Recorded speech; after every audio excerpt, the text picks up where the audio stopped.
Hi. So in 2016, you tweeted out a list of 20 people that you called alt-right or alt-right friendly.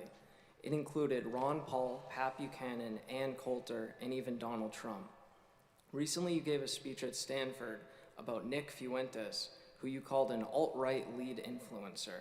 My question is this: it seems like conservatives like you, like Charlie Kirk, like Dan Crenshaw, feel threatened by America First conservatives and America First ideas.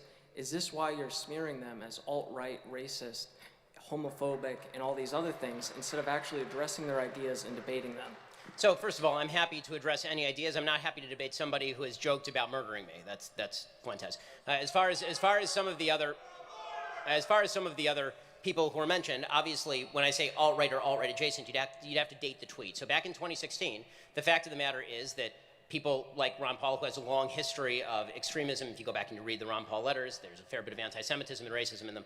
If you look at Donald Trump, who I said overtly in 2016, flirted with the alt-right, because he did in April and May of 2016.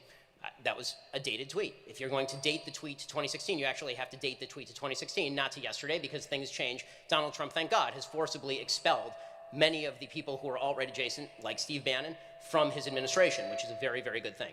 As far as the idea that I'm somehow refusing to debate lower levels of immigration, that is obviously untrue. You can go watch an hour-long interview that I did with the aforementioned Ann Coulter back before 2016 about a book she did on immigration. It's all about lowering levels of immigration. If we're talking about tariffs, happy to have that conversation. I had it with Tucker Carlson.